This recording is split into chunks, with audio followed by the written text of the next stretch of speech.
It's good to feel the energy in the group. It augurs well for good conversations today and tomorrow.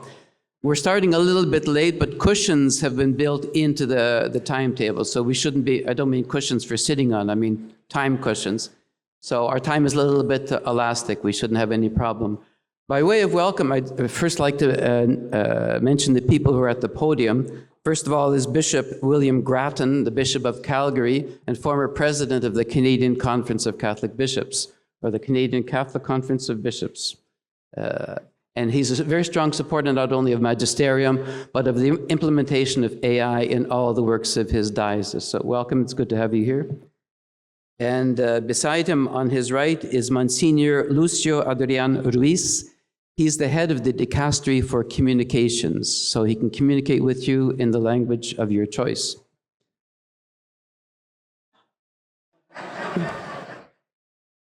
Beside Monsignor is the rector of the Gregorian University, Mark Lewis.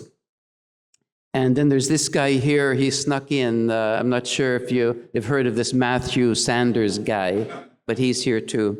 And I'm David Nazar, if you speak English, Nazar, if you speak Ukrainian and Italian, you can do what you want. By way of welcome, I'd like to tell you a story. Jesuits are well associated with education, but the Jesuits had no intention of getting involved in education at the beginning. St. Ignatius, it didn't enter his mind.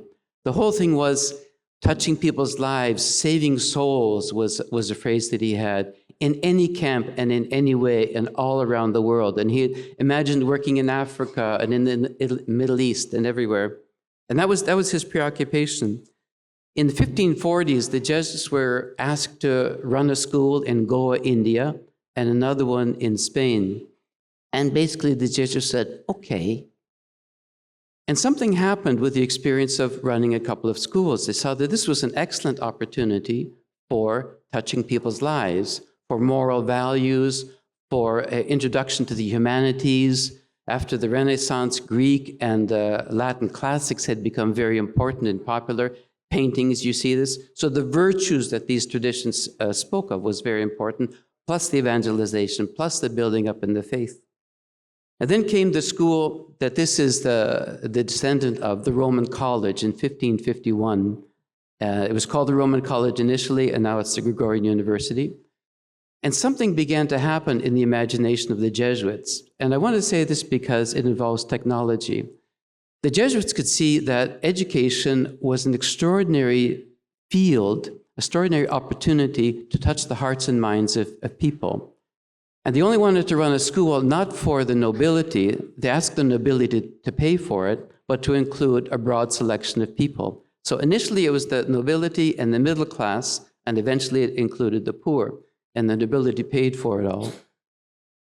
But what was the key moment was the printing press, which had been invented in the European version in the preceding century. And what the Jesuits saw was, if we put a printing press in every school, we can standardize learning. So we can take all the classics from Greek and Latin literature, we can take Thomas Aquinas and philosophers and theologians, and we can print books. And these will be the authentic ones, authentically researched, and we can use these books in all of our schools throughout the world. And so you can see something that's happening. There's a sense in that of transforming the world, of touching the leadership of countries. And it had an extraordinary effect in the bureaucracies of countries, in the courts, the royal courts of the countries throughout Europe, and in the mission areas. Values, human values, a sense of justice, social order, faith, believe in God, all of these things came together in that field. So with the printing press, this kind of new technology, and physical schools, before that schools were often in the streets with professors, physical building schools, they became more and more popular, more and more requests for Jesuit schools throughout the world, and then not only Jesuit schools. So it was the technology that opened the imagination.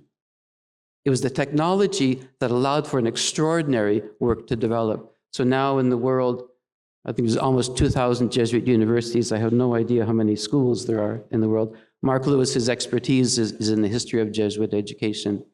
But we're in a similar moment right now. We've got this extraordinary tool, and all we have to do is imagine. So that's what today and tomorrow will be about, is our imaginations and how we can put flesh on this technology.